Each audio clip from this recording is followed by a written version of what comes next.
Este un lucru primejdios ca cineva să înnoate cu hainele pe el. La fel de primejdios este să se atingă cineva de teologie dacă are patimi. Scopul neprihănirii este începutul teologiei. Cel care și-a unit în chip desăvârșit simțurile cu Dumnezeu este inițiat în teologie de însuși Dumnezeu. Este greu și primejdios pentru cineva să teologisească. Diplomele multor teologi sunt precum banii ocupației turcești.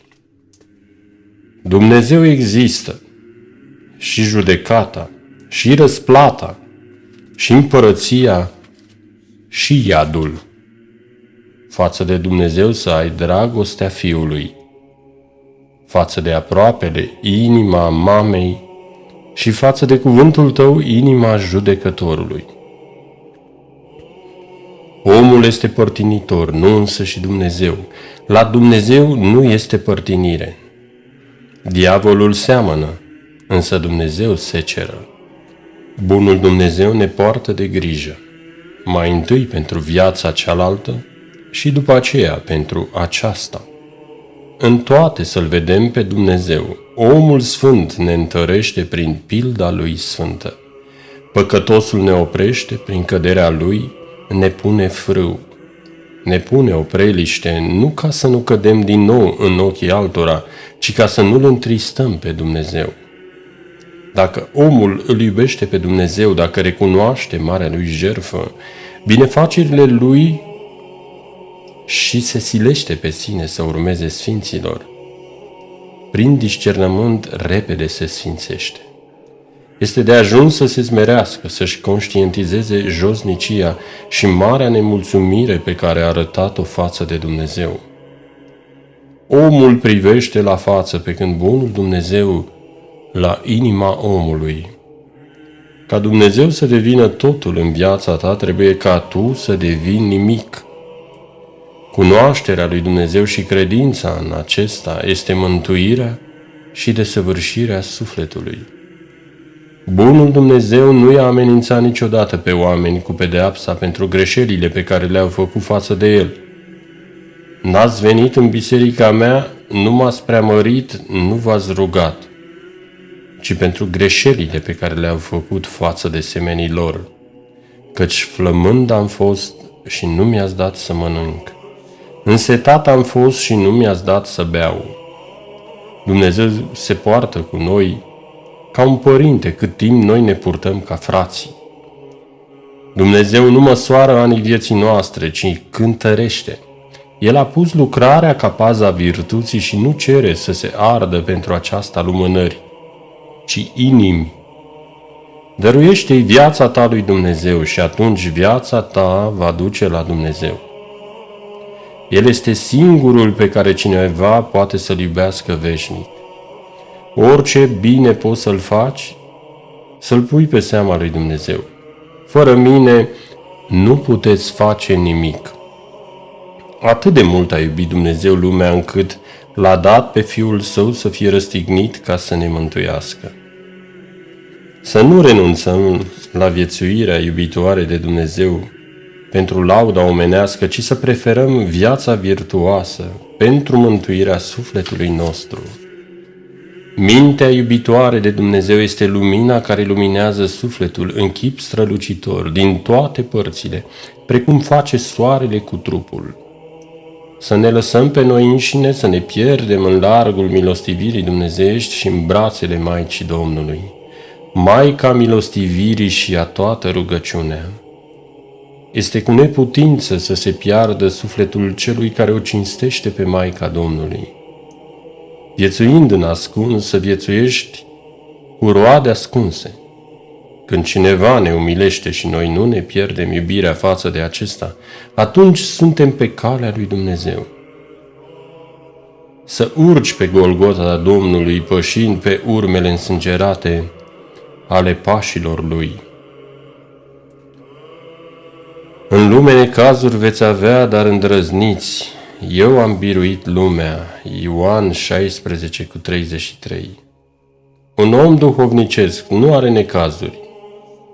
Când dragostea crește și inima arde de dragoste dumnezeiască, necazul nu poate să stea mult. Iubirea cea mare față de Hristos biruiește ostenelile și necazurile pe care ni le provoacă oamenii. Boala, beteșugul, înjurăturile sunt binecuvântări pentru omul care a prins sensul cel mai adânc al vieții. Prin necazurile prin care trece, omul își plătește păcatele și își adună plată cerească. Dacă dorești să câștigi împărăția cerurilor, să preferi necazurile, pentru că cel care nu pătimește nu intră, deoarece strâmtă este poarta. Necazurile sunt o școală unde marile virtuți se dobândesc lesne. Greutatea necazurilor pe care le răbdăm pentru Hristos nu înseamnă nimic altceva decât greutatea slavei care ne așteaptă. Dumnezeu îngăduie necazurile ca să ne apropiem de El, cu rugăciunile și cu smerenia, ca să nu pățim ceea ce a pățit Satan, că-ți socotesc că patimile de acum nu sunt vrednice de mărirea care ni se va descoperi. Așa cum aurul este încercat în cuptorul cu foc, la fel sunt încercați și robii aleși ai lui Dumnezeu prin necazuri. Să nu fugi de necazuri și de strâmtorări, pentru că prin acestea îl afli pe Dumnezeu. Fără necazuri nu putem să intrăm în împărăția lui Dumnezeu. Când aducem jertfă de tămâiere lui Dumnezeu, să zicem: Dumnezeul meu, îți mulțumesc din toată inima pentru toate darurile tale. Îți mulțumesc pentru că îmi ierți multele păcate pe care le-am făcut și nemulțumirea întregii lumi și a mea multă nerecunoștință. Bucuria cea mai înaltă vine din jertfă. Doar când omul se jertfește, se înrudește cu Hristos, pentru că Hristos este jertfă. Cât timp omul rămâne el însuși, nu poate să devină om ceresc. Nu există viață duhovnicească fără jertfă. Mulți oameni nu se gândesc la eul lor, l-au zvârlit afară și când îl aruncă afară, atunci Hristos se sălășluiește în ei. Aruncă afară eul tău, nu-l lua în considerație și harul lui Hristos se va sălășlui în tine.